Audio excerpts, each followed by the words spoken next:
buenas tardes. Hoy nos encontramos con la profesora Guiomar Nates Parra.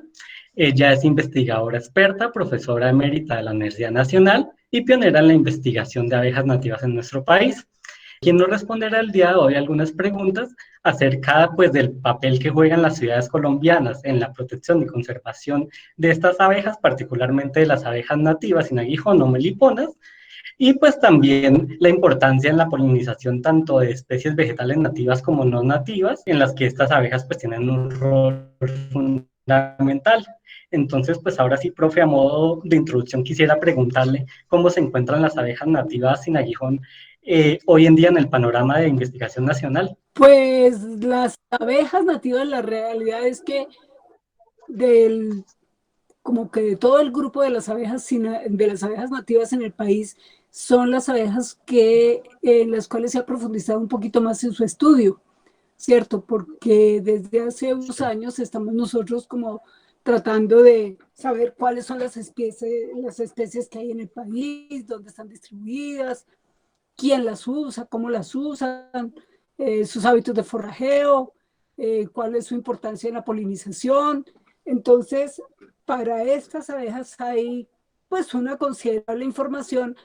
Tenemos aproximadamente, y según como la última lista que tenemos, que es datos sin publicar, son aproximadamente como unas 136 especies, de las cuales conocemos, qué sé yo, si conocemos el 5% de esas es mucho, porque realmente es bastante complicado su estudio.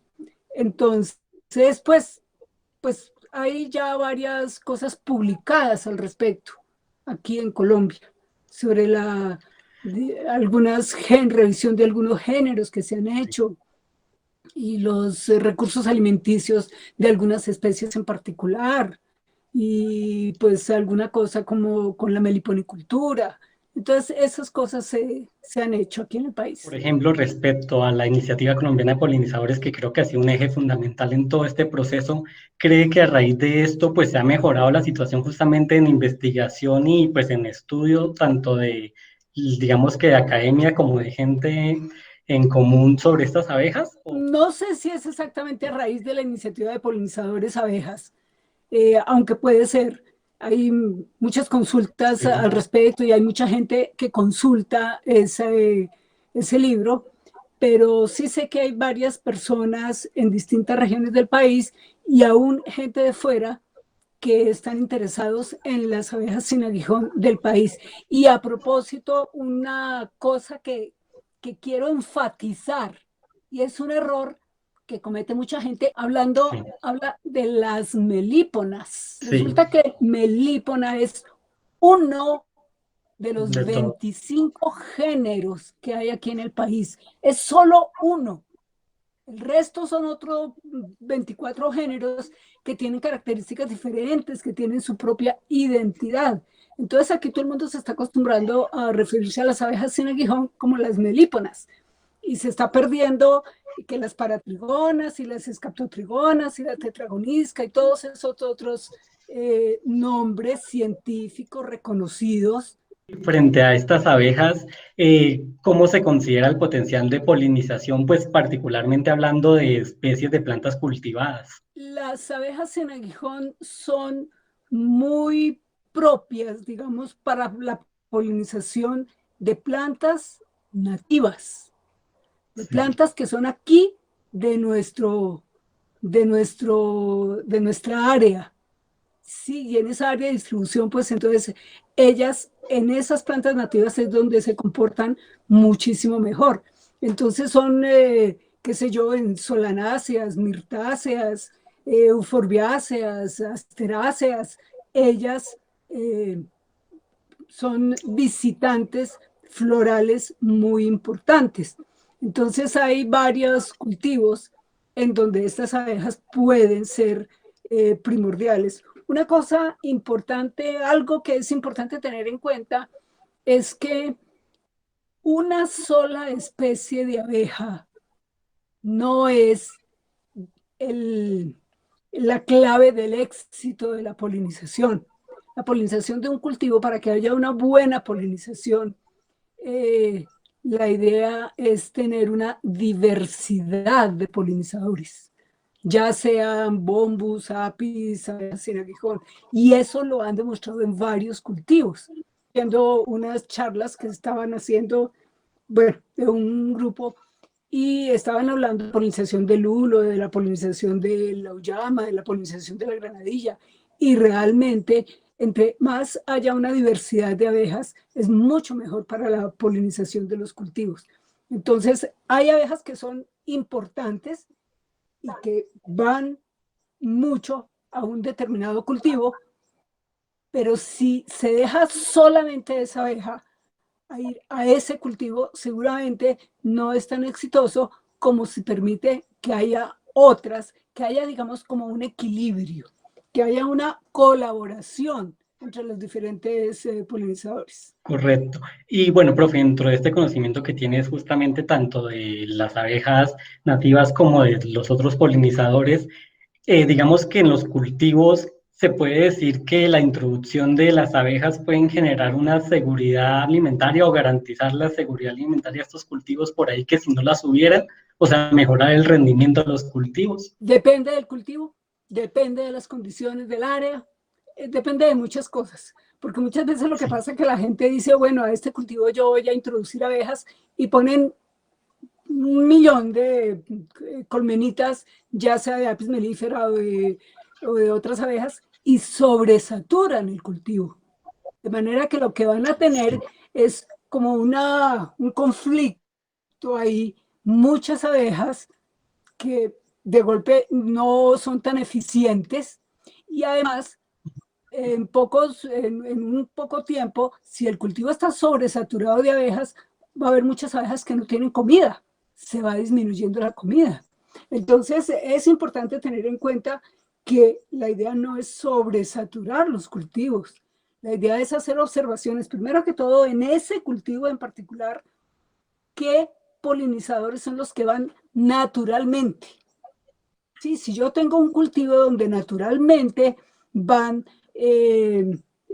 abejas sin aguijón, van alíctidos, van otro tipo de abejas, pues observe qué tipo de abejas son, observe cuál es la frecuencia de esas abejas ahí. Muchas veces la gente dice, listo, vamos a poner apis mellifera, que es la que nos va a salvar y va a hacer todo va a hacer prosperar todos los cultivos. Pero apis mellifera no siempre es el mejor polinizador para algunos cultivos. Por ejemplo, todas aquellas plantas que necesitan vibración de sus anteras para poder que el polen salga, son abejas justamente que hagan esa labor, que hagan vibrar las anteras, que hagan salir el polen. Apis mellifera no lo hace, ¿cierto? Entonces apis mellifera de golpe lo que puede hacer es por un ladito morder o intentar tomar el recurso de una forma no muy ortodoxa, ¿cierto?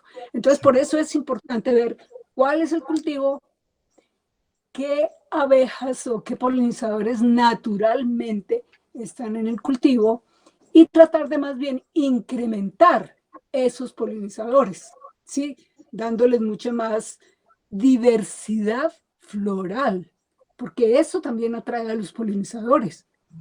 Si usted tiene un monocultivo, va a ser muy complicado, es como si usted lo alimentaran con avena todos los días de su vida. En un monocultivo vamos a soltar las abejas y solamente ellas van a tener una sola clase de polen con unas características particulares que de golpe no cumplen todos los requerimientos nutricionales para esas abejas. Y en este sentido, ¿se han de pronto visto competencia entre apis y las abejas nativas en algún cultivo sobresaturado, como mencionabas, o en alguna otra condición? En algunos casos se ve porque resulta que las abejas no todas tienen las mismas horas de salir a forrajear. No todas tienen los mismos requerimientos. Sí, hay algunas que salen un poco más temprano, otras que salen un poco más tarde, y más cuando la gente le da por introducir abejas que no son de la zona, probablemente son abejas que tienen otros hábitos de forrajeo diferentes, ¿sí? Entonces ahí es cuando se presentan problemas y seguramente hay abejas que, por ejemplo, salen a forrajear mucho más temprano y las abejas que no son tan madrugadoras, cuando van a forrajear ya no encuentran comida, porque ya hay otras que se la han llevado Bueno, todas. en este sentido, si hubiera una oferta, digamos que alimenticia adecuada, yéndonos para el tema de las ciudades, ¿cree que es posible que las ciudades colombianas puedan soportar el establecimiento de abejas nativas, pues en términos de requerimientos de las especies? Naturalmente las abejas eh, viven en las ciudades. Sí, hay muchas abejas que viven en las ciudades, hay muchos trabajos que han demostrado que incluso las ciudades, para las abejas silvestres, estoy hablando, para las abejas solitarias, para otras abejas diferentes a Apis mellifera, las ciudades les ofrecen sitios de nidificación, ¿sí? Porque hay muchas cavidades, hay muchas paredes, hay muchos recipientes, hay muchas construcciones abandonadas, entonces las abejas las pueden colonizar, ¿cierto? Yo a ver si no estoy mal, tal vez en Bucaramanga, yo veía en las ciudades nidos de varias abejas sin aguijón, pues en los antejardines, en las paredes de las casas. Alguna persona una vez me comentó que en el baño de su casa también tenía un nido de una abeja sin aguijón. Entonces, ellas pueden nidificar ahí. Y si la gente quiere inducir que las abejas vayan, digamos, más a la ciudad, pues simplemente lo que tienen es que ofrecerles, como dices tú, darle una mejor oferta alimenticia, ¿sí? Uno no puede pretender que las abejas se instalen si no tienen que comer, ¿sí? Es cuando la gente pretende hacer los famosos hoteles de abejas, que piensan que simplemente no es sino poner una estructura y unos palitos y unas cositas con agujeritos en el balcón de su casa, pero si ahí no tienen que comer, pues ahí lo único que van a tener son arañas y cucarachas y otros bichos, ¿cierto? Pero no van a tener abejas porque no tienen que comer. Y, profe, por ahí en estas ciudades que tal vez todavía no tienen, pues digamos que tantas poblaciones de abejas, ¿sería ecológicamente viable la introducción de abejas nativas? O sea, la introducción de colmenas o no. Sí, eso también se tiene que ver con mucho cuidado, porque uno, para potenciar la polinización, eso no es simplemente que yo las ponga en el parque del pueblo y ahí mismo voy a tener una mejora de la polinización. Cuando nosotros comenzamos a trabajar con abejas, justamente íbamos a todos los pueblitos y lo primero que hacíamos era mirar en el parque del pueblo y en el pueblo qué abejas había. Y en esa época, y estoy hablando yo de hace más de 20 años, encontraba uno en el pueblo bastantes abejas, porque había bastante vegetación, porque había árboles grandes que les ofrecían sitios de nidificación, porque había cementerios de los antiguos, de los cementerios que tenían esas bóvedas y las abejas nidificaban ahí, porque había esas construcciones de barro, entonces las abejas o de bareque o de pues, paredes donde las abejas podían nidificar. Hoy en día ya no es tan fácil ir a un pueblito y encontrar abejas sin aguijón por ahí en el parque del pueblo. Ya eso no, primero que todo porque la gente tiene un concepto de limpieza y eh, no sé, de perfección. Quieren que su parque del pueblo sea muy lindo y entonces el sentido es ponerle muchas estructuras de cemento, ponerles unos jardines que están podando cada 5 minutos para que estén bonitos, que están fumigando para que no haya plagas. Entonces, pues ahí no hay abejas sin aguijón, ni con aguijón, ni de ninguna abeja. Entonces, esas cosas, o sea, uno tiene que mirar exactamente a dónde es que quiere ir, cuál es el objetivo, qué es lo que hay en esa ciudad. ¿Sí? Ahora, si se quieren hacer trabajos de meliponicultura, eso no es soltarlos por ahí en cualquier lado, sino aprovechar los jardines botánicos que hay en la ciudad, aprovechar las escuelas, aprovechar los colegios que hay en la ciudad. Esos son unos proyectos bien interesantes, porque se aprovechan muchas cosas, se tiene mucha gente interesada en aprender, ¿cierto? Nosotros tuvimos una experiencia muy bonita en Acacías, en donde llegamos a un sitio donde la gente no conocía las abejas sin aguijón, pero estaban rodeados de abejas sin aguijón. Simplemente no les habían puesto, ni sabían que existían. Pero llegamos nosotros al colegio, y allá en el colegio comenzamos a instalar las cosas, a hacer reuniones con los maestros, con los niños, con los padres de familia, y pues bueno, la gente fue conociendo y se fue interesando en el cultivo de esas aves, ¿cierto? Porque muchas veces es eso, la gente no conoce, no sabe, y las tiene ahí en la puerta de su casa o las tiene en su jardín, ¿sí? Entonces ya lo importante es saber con qué finalidad, y lo importante no es yo voy a llevar abejas, no, mire qué es lo que hay y dónde están. Muchas veces el nido natural de una de esas abejas está ubicado, qué sé yo, en una guadua que es fácil de manipular, o está ubicado en un calabazo, o está ubicado en una caja de cartón que la gente dejó por ahí. Entonces hay nidos que se pueden obtener, no para llevarlos a ningún otro lado, sino para dejarlos en su sitio, organizados, o si es para llevarlos, pues entonces hagan planes con trabajos en jardines botánicos o con trabajos en escuelas, en colegios, en alguna institución donde haya gente responsable que vaya a cuidar después esas abejas. Y en estos pueblos o bueno, ciudades de las que conoce que hay pues variedad de abejas y hay comunidades, ¿hay algún, digamos que hay alguno de estos pueblos que hayan incorporado dentro de sus programas de gobernanza ya a las abejas nativas? No, que yo conozca, no. No, yo sé que hay algunos pueblos y algunas ciudades en donde hay como iniciativas particulares, ¿sí? Bueno, quizás, por ejemplo, no sé si en Medellín en el Jardín Botánico de Medellín, ahí tienen abejas nativas y hay una gente que las cuida y hace cursos, pero eso es, bueno, sí, del Jardín Botánico y seguramente con patrocinio de la alcaldía de Medellín. Y así tal vez hay en otros sitios que hay esos pequeños iniciativas, digamos. A veces son iniciativas como particulares o iniciativas de alguna, eh, no sé, de alguna asociación, y no necesariamente que estén apoyadas por ninguna institución oficial. ¿Estas iniciativas de pronto conoce alguna en el que nuestro país sea pionero o que por ahí se esté desarrollando únicamente en Colombia? No, ahorita no recuerdo.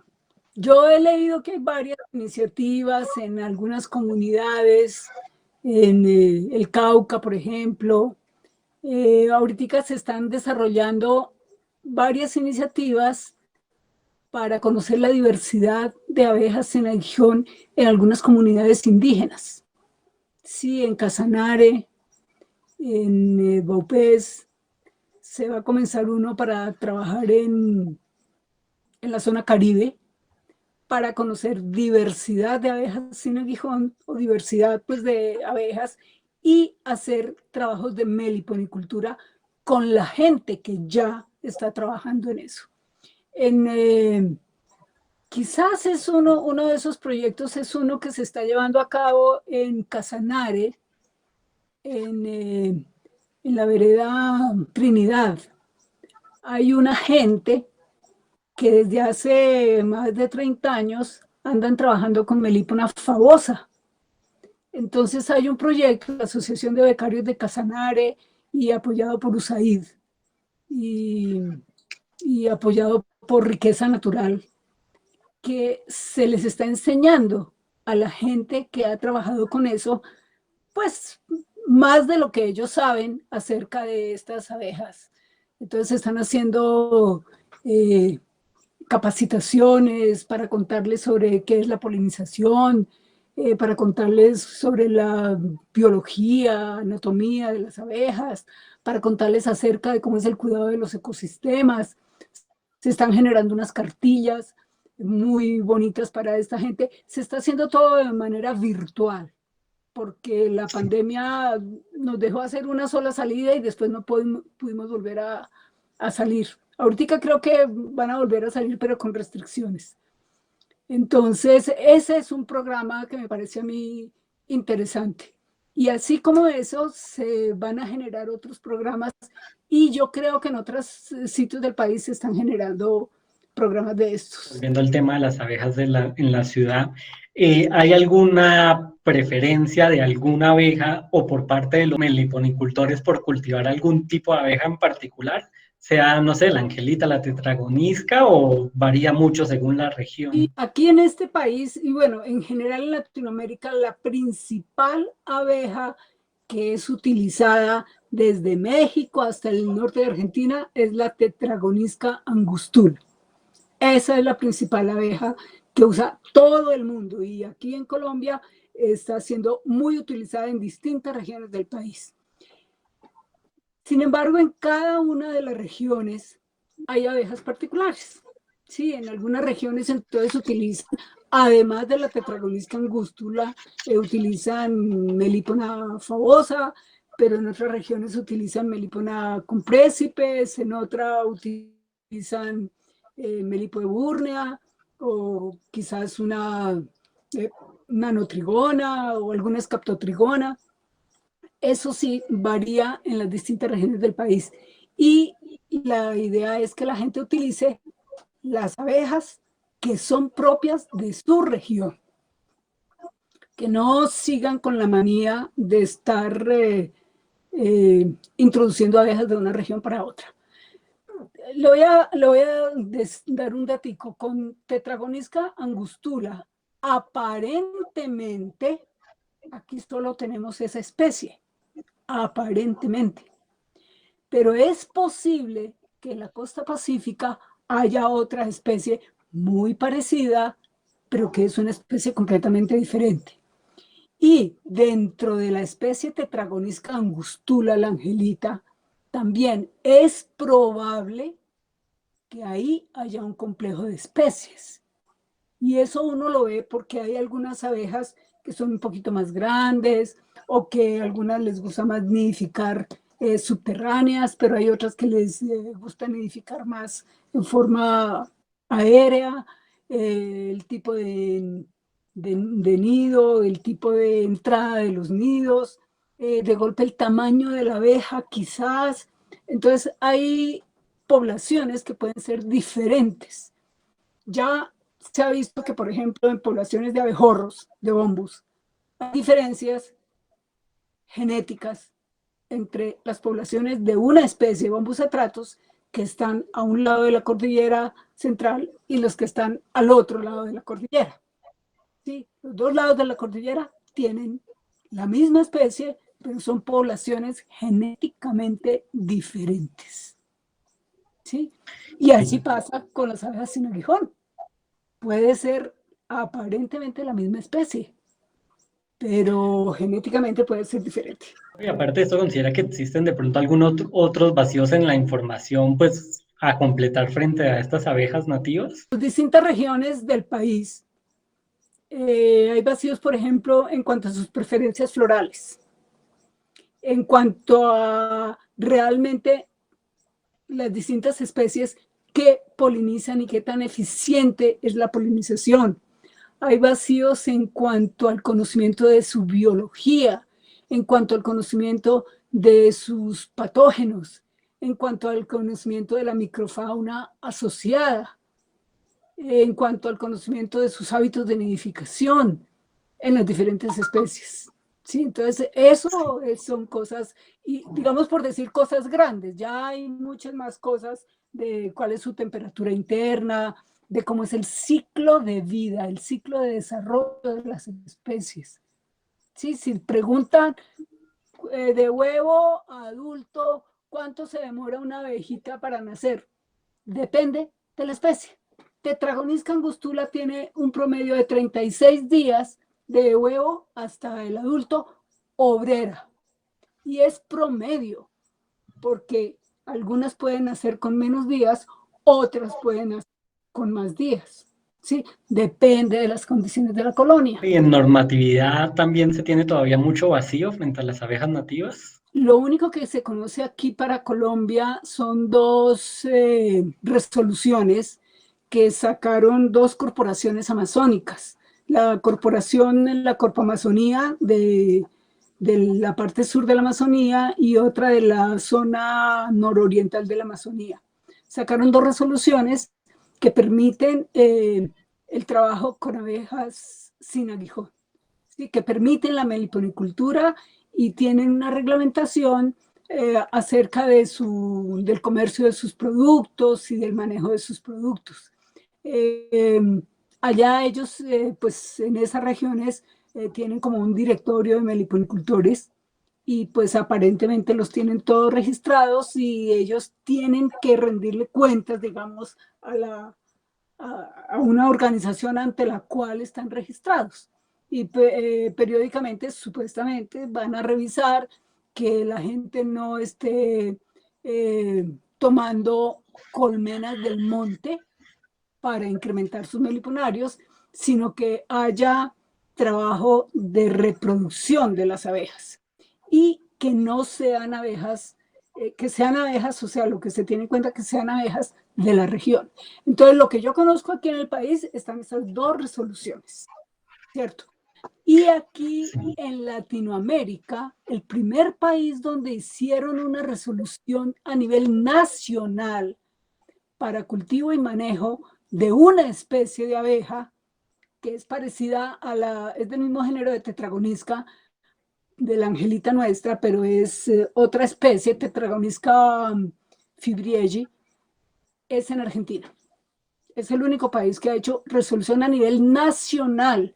En Brasil, en distintas regiones de Brasil, hay como resoluciones a nivel de departamental o a nivel de asociaciones, pero no hay una resolución a nivel nacional, que conozco ahora. Profe, y en cuanto a investigación, ¿considera que hay algún sector en el que se esté, digamos que priorizando el conocimiento de esas abejas, sea, o sea, en campos, en áreas conservadas, en ciudades? O sea, ¿todavía se maneja mucho la zona de área protegida y las abejas en su entorno natural?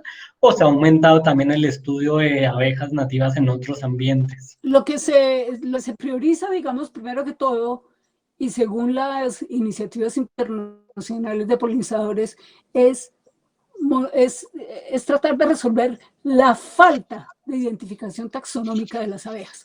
No sabemos a ciencia cierta cuáles son. Si no sabemos qué es lo que tenemos, no sabemos qué es lo que se está perdiendo. Sí, porque también eso es una cosa que se está afectando y que la gente dice, sí, se están perdiendo las abejas. Y aquí en Colombia, ¿cuántas abejas se han perdido? No tenemos ni idea cuántas especies, si se han perdido, se han disminuido las poblaciones, qué ha pasado, si han migrado, qué ha pasado con esas abejas, no tenemos un seguimiento.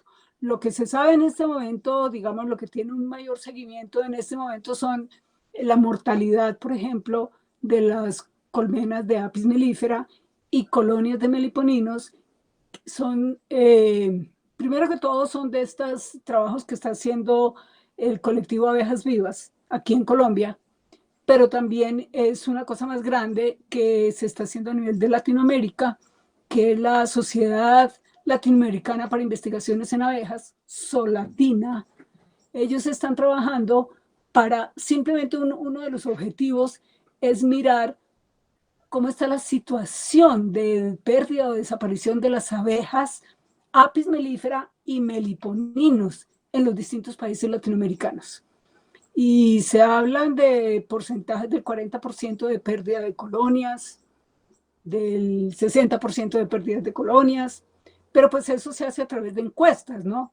Que pues no se sabe exactamente pues qué es lo que se cuenta. Se supone que son gente que dice la verdad. Y dentro de las cosas que ahorita se están trabajando es justamente respecto a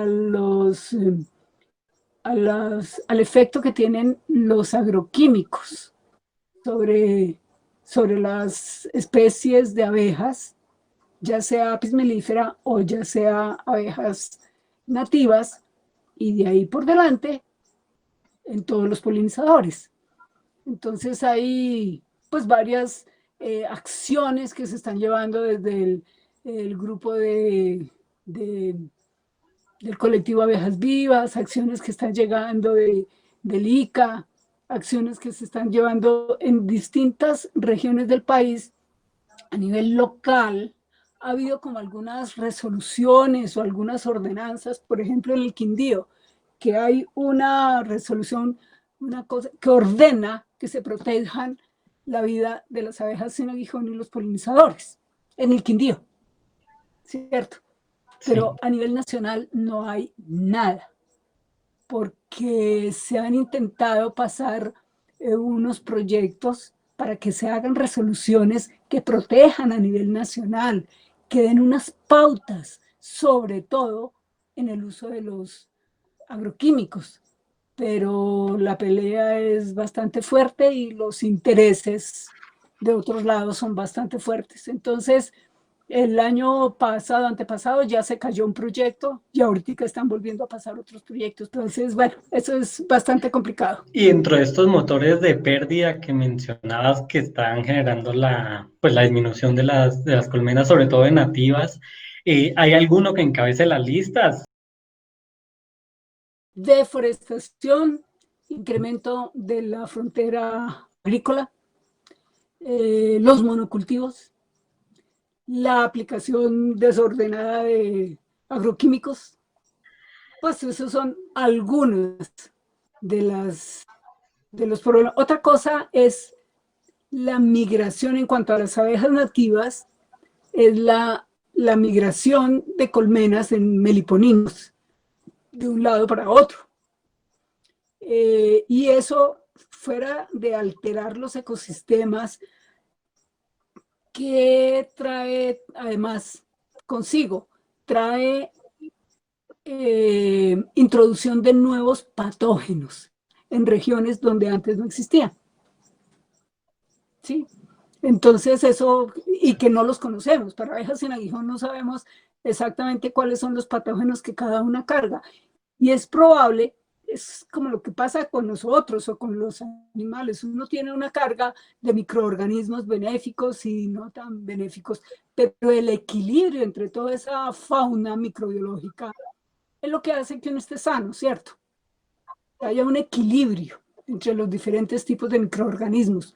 Pero cuando por algún lado hay una movilización del individuo, y si hablamos de abejas de las colonias, es probable que toda esa carga microbiológica se altere, ¿sí? Y entonces las abejas van a tener problemas. O sea, son muchas pequeñas cosas, pero digamos, a grandes rasgos, las cosas más visibles, pues son eso, biología de las especies, ¿no? Finalmente, ¿alguna recomendación que nos quiera dejar desde su experiencia, sobre todo para la incorporación y pues el estudio que se está haciendo de estas abejas nativas? Sí, es mirar en su zona, en Pamplona, qué abejas son las que hay ahí. Si están interesados en las ciudades, qué abejas son las que nidifican naturalmente en las ciudades, ¿cierto? Y cómo están, si las conocen, si no las conocen, y hacer, tratar de inducir capacitaciones, porque una cosa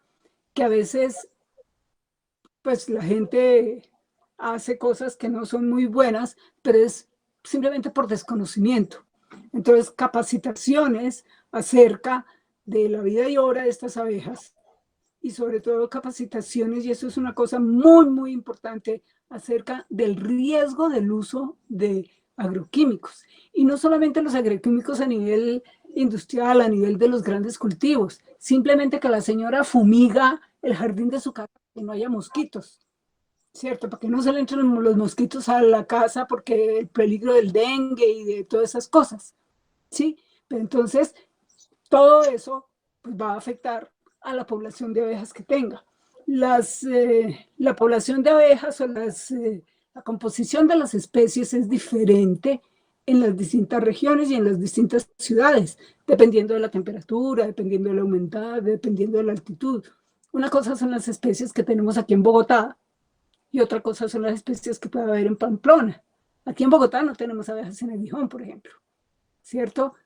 Pero en Pamplona sí debe haber varias especies de abejas en aguijón. Bueno, profe, muchísimas gracias. Yo creo que por todo el tiempo que me ha dedicado y toda esta información que me ha brindado.